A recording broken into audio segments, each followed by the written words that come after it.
ദൈവത്തിന് മഹത്വം. യേശുക്രിസ്തുവിന്റെ വരവിനെ പറ്റി 2 തിമോഥെയോസ് 3-ാം അധ്യായത്തിന്റെ 1-ാമത്തെ വാക്യത്തിൽ നിന്നും അന്ത്യകാല ലക്ഷണങ്ങളെ പറ്റി ക്ലാസ് എടുക്കുവാൻ താല്പര്യപ്പെടുന്നു.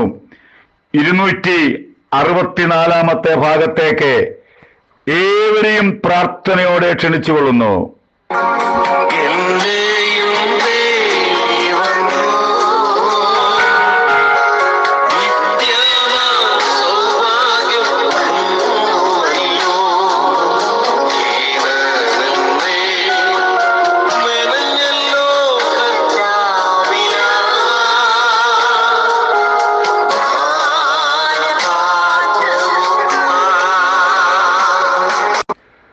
നാലാമത്തെ ഭാഗം, വമ്പ് പറയുന്നവരെ.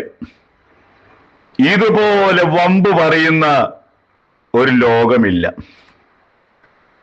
ആത്മീയ മണ്ഡലത്തിൽ ഒട്ടും കുറവില്ല. ചില വേദികളിലൊക്കെ ഓരോ സമയം കൊടുത്തു കഴിഞ്ഞാൽ അവരുടെ പറച്ചിൽ കേട്ട് കഴിഞ്ഞാൽ അവരെല്ലാം ചെയ്തെന്ന് തോന്നും. ഞാനിരുന്നപ്പോൾ ഹോള് പണിത് വേറെ ആളുകളല്ലേ, പണം മുടക്കിയത് വേറെ ആളുകളല്ലേ, അവരെല്ലാം കൂടെ പിരിച്ച് പൈസ കൊണ്ട് പണിതു. പക്ഷേ പേരെടുക്കുന്ന ആരാ? ഞാനിരുന്നപ്പോൾ ഹോള് പണിതു, ഞാനിരുന്നപ്പോൾ അത് ചെയ്തു എന്ന് പറഞ്ഞു കഴിഞ്ഞാൽ ഞാൻ മറ്റുള്ളവരെക്കാട്ടൊരു കേമനാണെന്ന് തെളിയിക്കുന്ന ആത്മീയ മണ്ഡലത്തിലെ വമ്പ് പറച്ചിൽ അതിനിയെങ്കിലും നിർത്തേ. കാരണം നമ്മുടെ യോഹന്നാൻ വിളിച്ചു പറയുന്നത്, ഞാൻ മരുഭൂമിയിലെ വേറൊരു ശബ്ദം, എന്റെ പിന്നാലെ ഒരുത്തം വരുന്നു, അവന്റെ ചെരുപ്പിന്റെ വാറഴിപ്പാൻ ഞാൻ യോഗ്യനല്ല. സ്ത്രീകൾ നനച്ചിട്ടുള്ളവൻ യോഹന്നാനേക്കാൾ വലിയവനില്ല. കാരണം യേശുവിനെ സ്ഥാനപ്പെടുത്തിയ ആളെ ഒരു പൊങ്ങച്ചം പറയുന്നില്ല. ദയവേത് എന്നെ കേൾക്കുന്നവരെ, ഇതൊന്ന് അവസാനിപ്പീരെ. നമ്മുടെ യോഗത്താലെ അല്ലെങ്കിൽ നമ്മുടെ പ്രവർത്തനത്താലെ നമ്മള് വെറുതെ വമ്പ് പറഞ്ഞ് മറ്റുള്ളവരുടെ മുമ്പിൽ നമ്മൾ രസം കണ്ടെത്തല്ലേ എന്നൊരു കാര്യം കൂടെ ഉണ്ട്. ഗിദെയോൻ ന്യായാധിപനായ കാലത്തെ മിദ്യാന്യർ അവരെ കണ്ടമാനം ശല്യപ്പെടുത്തി. ദൈവം ഗിദെയോനോട് പറഞ്ഞു, നിന്നെ അവരുടെ കയ്യിൽ ഏൽപ്പിച്ചിരിക്കുന്നു. യുദ്ധത്തിന് പോകുവാൻ വേണ്ടി ഗിദെയോൻ ആഹ്വാനം ചെയ്തപ്പോൾ 1-2 പേരിൽ 32,000 എണ്ണമാണ് ഇറങ്ങിയത്. അംഗബലം കൊണ്ടൊന്നും നമ്മുടെ സഭ മുഴുവൻ ആത്മീയരാണെന്ന് വിചാരിക്കരുത്. അതിലെത്ര പേരാണ് എടുക്കപ്പെടുന്നത് എന്ന് നമ്മളൊന്ന് ചിന്തിക്കണം. നമ്മുടെ 21-ാം നൂറ്റാണ്ടിലെ നമ്മുടെ സഭയുടെ അംഗങ്ങളുടെ എണ്ണമൊക്കെ പറയാറുണ്ട്. ഗിദെയോനോട് ദൈവം പറഞ്ഞു, ഇവന്മാര് വമ്പ് പറയും, ജയിക്കും, ഞങ്ങളാ ചെയ്തെന്ന് പറയാതിരിക്കുവാൻ നീ ഒരു കാര്യം പറയാൻ പറഞ്ഞു. ഭയവും ഭീരുത്വമുള്ളവർ ഗിലെയാദ് പർവ്വതം വിട്ടുപോകട്ടെ എന്ന് പറഞ്ഞു. എത്ര പേരാ? 32,000 പേര് ഇറങ്ങിയത്. 22,000 കണ്ട് വന്ന വഴിക്ക് പോയി. ഇന്നത്തെ കണക്കൊക്കെ നമ്മളൊന്ന് മാറ്റിവെക്കണം. ആരാണ് കർത്താവിന്റെ വരെ എടുക്കപ്പെടുന്നത്? പൗലോസ് എഫേസ്യർക്ക് ലേഖനം എഴുതുമ്പോൾ പരിശുദ്ധാത്മാവിനാൽ മുദ്രയുള്ളവരെ പോകുള്ളൂ. എഫേസ്യർ 1:14 അവിടെ പറഞ്ഞിരിക്കും, വാഗ്ദത്തത്തിൽ പരിശുദ്ധാത്മാവിനാൽ മുദ്രയിട്ടിരിക്കുന്നു. വാഗ്ദത്ത നാട്ടിൽ പോകണമെങ്കിൽ, കാഹളനാദം കേൾക്കണമെങ്കിൽ, എടുക്കപ്പെടണമെങ്കിൽ നമ്മുടെ കർത്താവിന് മുദ്രയുള്ളവർ മാത്രമേ പോകുകയുള്ളൂ. ജനം ഒത്തിരിയാണെന്നും പറഞ്ഞ് നമ്മൾ അഹങ്കരിക്കേണ്ട. അതിന് കാണുന്നില്ലേ നമ്മുടെ പ്രസ്ഥാനങ്ങളിൽ കാട്ടിക്കൂട്ടുന്ന കാര്യങ്ങൾ. 22,000 പേര് പോയിട്ടും ഗിദെയോനോട് 10,000 പേരുണ്ട്. ദൈവം പറഞ്ഞു, ഇതിനകത്തും ഒത്തിരി എണ്ണം പോക്കാം. എന്റെ ഭാഷ പറഞ്ഞത്, ഇതിനകത്ത് ഒരു ചെറിയ കൂട്ടമേ ഉള്ളൂ എന്ന് പറഞ്ഞു. നീ വെള്ളത്തിലേക്ക് കൊണ്ടുവരാൻ പറഞ്ഞു. അവിടെ നമുക്കറിയാം, ഞാൻ വിവരിക്കാൻ താല്പര്യപ്പെടുന്നില്ല. അവിടെ എത്ര പേരെ തെരഞ്ഞെടുത്ത 300 പേരെ തെരഞ്ഞെടുത്തു. ഒന്ന് നോക്കിക്കേ, 32,000 ഒരു വലിയ സഭ. കുറച്ച് കഴിയുമ്പം 22,000 എണ്ണം മടങ്ങിപ്പോയി. ബാക്കി 10,000 എണ്ണം. ഈ 10,000-ത്തില് 300 പേരെ ദൈവം കണ്ടുള്ളൂ. കാരണം എന്തേ? അതൊന്നും മുദ്ര ഏൽക്കാത്ത, ദൈവം കാണാത്തവരെ, വമ്പ് പറയുന്ന ഒരു കൂട്ടം ആളുകൾ ഇന്ന് 2 പക്ഷത്തുമുണ്ട്. ലോകത്തിന്റെ ആത്മീയ പക്ഷത്തുമുണ്ട്, ആത്മീയരല്ലാത്തവരുടെ പക്ഷത്തുമുണ്ട് വമ്പ് പറയുന്നവർ.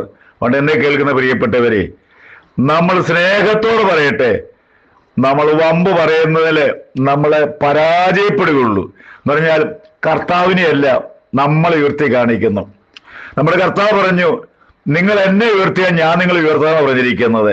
പക്ഷെ ഇന്ന് കർത്താവിനെയല്ല ഉയർത്തുന്നത്, പിന്നെ അവരവർ തന്നെ അങ്ങ് ഉയർത്തും. പിന്നെ വേറൊരു കാര്യം കൂടെ ഉണ്ട്. അധ്യക്ഷനായിരിക്കുന്ന ആള് പ്രാസംഗികനെ പറ്റി ഇല്ലാത്തതെല്ലാം അങ്ങോട്ട് പറയും. ഇത് കേൾക്കുമ്പോഴത്തേക്ക് പുള്ളി അങ്ങ് പൊങ്ങും. ഞാൻ സ്നേഹത്തോടെ പറയും, ഇപ്പോഴത്തെ കാലത്തെ കൊണ്ടാണ് പറഞ്ഞിരിക്കുന്നത്. വമ്പ് പറയുന്നവർ എന്ന് പറഞ്ഞാൽ വെറും വ്യാജ വാക്കു പറയുന്നവർ അന്ത്യകാലത്തുണ്ടാവുന്ന കർത്താവ് പറഞ്ഞിരിക്കുന്നു. അടുത്തത് 5-ാമത്തെ ഭാഗം, അഹങ്കാരികൾ. ഇന്നത്തെ പോലെ ലോകത്തിലെ മൊത്തത്തിലാണ് പറയുന്നത്. അഹങ്കാരം പിടിച്ച കുറച്ച് ആൾക്കാര് എന്ത് വേണമെങ്കിലും. ഒരിക്കലും പറഞ്ഞു കേട്ടു, ഞാൻ ലോകത്തിൽ ഒരുത്തനും പേടിയില്ലെന്ന്. സത്യത്തില് ഇദ്ദേഹം പോലീസ് സ്റ്റേഷനിൽ വാതിക്കെ ചെന്നിട്ട് പറയാണ്, എനിക്ക് പോലീസുകാരെ ഒരുത്തരും പേടിയില്ലെന്ന് പറഞ്ഞാൽ അവന്റെ ഗതി എന്താകും എന്ന് ചിന്തിക്കുക. ഇതൊക്കെ അഹങ്കാരത്തിന്ന് വരുന്നൊരു കാര്യമാണ്. നിന്നെ 10 കടന്നൽ കുത്തിയാൽ മതി, നീ എവിടെ പോകുമെന്നറിയാം. അതുകൊണ്ട് ഈ അഹങ്കാരം കുറച്ച് മര്യാദക്ക് ജീവിക്കുക. ഞങ്ങളുടെ അപ്പച്ചന്മാരൊക്കെ പറയുന്നുണ്ട്, ഈ അഹങ്കാരം ഉള്ളവന് ആയുസില്ലെന്ന്. വളരെ നല്ല കാര്യമാണ്. താഴ്മയുള്ളവന് അവന് ആയുസുണ്ട്. ഇന്ന് അനവധി ആളുകളുടെ ആയുസ് പോകുന്നതിന്റെ കാര്യം അഹങ്കാരമാണ്. താഴ്മയും വിനയവും. നമ്മുടെ കർത്താവിനെ നോക്കൂ, എത്ര താഴ്മയുള്ളവൻ, എത്ര വിനയമുള്ളവൻ.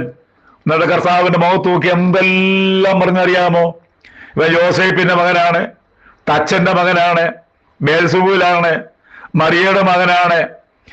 ഇവനെ പറ്റി പറയാത്തൊന്നുമില്ല. ഇവന് ശാസ്ത്രം അറിയില്ല, ഇവൻ ദൈവമല്ല. ഇതൊക്കെ പറഞ്ഞെങ്കിലും നമ്മുടെ കർത്താവ് ഒരു കുഞ്ഞിനോടും പ്രതികരിച്ചില്ല. എന്റെ ഭാഷ, അവന് മുഖത്തൊന്ന് ശരിക്കും നോക്കിയാൽ മതി, ആ ഭൂമിയുടെ വരപ്പിൽ കാണുകയില്ല. നമ്മുടെ കർത്താവിനെ പോലെ താഴ്മയുള്ളവൻ, നമ്മുടെ കർത്താവിനെ പോലെ വിനയമുള്ളവൻ, നമ്മുടെ കർത്താവിനെ പോലെ സ്നേഹിക്കുന്നൊരുവൻ, ഇത്ര കരുണാസമ്പന്ന ദൈവത്തെ എനിക്ക് കണ്ടുമുട്ടുവാൻ ലഭിച്ച ഭാഗ്യം വളരെയാണ്. കണ്ടുമുട്ടിയ ജീവിതത്തിലെ ഏറ്റവും ഭാഗ്യമാണെന്ന് ഓർത്തുകൊള്ളുക. ലോകത്തിൽ എത്ര ഉന്നതമായ സ്ഥാനത്ത് വന്നാലും കർത്താവ് നമ്മോടുകൂടെ ഇല്ലെങ്കിൽ അതെല്ലാം മായയാണ്, അതെല്ലാം വട്ടപൂജ്യമാണ്. ലോകത്തിലൊന്നുമില്ലെങ്കിലും നമ്മുടെ കർത്താവ് നമ്മോടുകൂടെ ഉണ്ടെങ്കിൽ, എന്നെ കേൾക്കുന്ന പ്രിയപ്പെട്ടവരെ, നമ്മളെ പോലെ ഭാഗ്യവാന്മാർ ലോകത്തിലില്ല. ഇവിടുത്തെ ജീവിതം എന്ന് പറയുന്നത് ക്ഷണികമാണ്, അല്പകാലത്തേക്കും മാത്രമേ ഉള്ളൂ. ഏതു മനുഷ്യനും പിടഞ്ഞു വീണ് മരിക്കുന്ന കാലം, കുഴഞ്ഞു വീണ് മരിക്കുന്ന കാലം, എത്ര അപകടങ്ങൾ, മരണങ്ങൾ നടക്കുന്നു, സെക്കൻഡുകൾക്ക് ജീവൻ നഷ്ടപ്പെടുന്ന കാലം. എന്നാൽ എനിക്ക് സ്നേഹത്തോടൊരു കാര്യം പറയാനുണ്ട്. നമ്മുടെ ജീവിതത്തിൽ ഈ വമ്പിന്റെ പരിപാടി വല്ലോ, വമ്പ് പറയുന്ന പദ്ധതി ഉണ്ടെങ്കിൽ അവസാനിപ്പിക്കുക. അഹങ്കാരത്തിന് പരിപാടി ഉണ്ടെങ്കിൽ അവസാനിപ്പിക്കുക. ഇത് അന്ത്യകാലത്ത് ലക്ഷണമാണ്. അതുകൊണ്ട് തന്നെ കേൾക്കുന്ന പ്രിയപ്പെട്ടവരെ, നമ്മൾ കർത്താവിന്റെ വരെ പോകുവാൻ വേണ്ടി നമ്മൾ ഒരുങ്ങുക. എന്നും പറയുന്നൊരു കാര്യമാണ്, നമ്മുടെ കർത്താവിന്റെ വരവ് ഏറ്റവും സമാഗതമായിരിക്കുന്നു. പോകുവാൻ തയ്യാറാകുക. ഭാരതത്തിൽ ഒരു വലിയ ഉണർവുണ്ടാകും. നിങ്ങളും ആ ഉണർവിന് പ്രാർത്ഥിക്കുക. ദൈവം നമ്മളെ അനുഗ്രഹിക്കട്ടെ.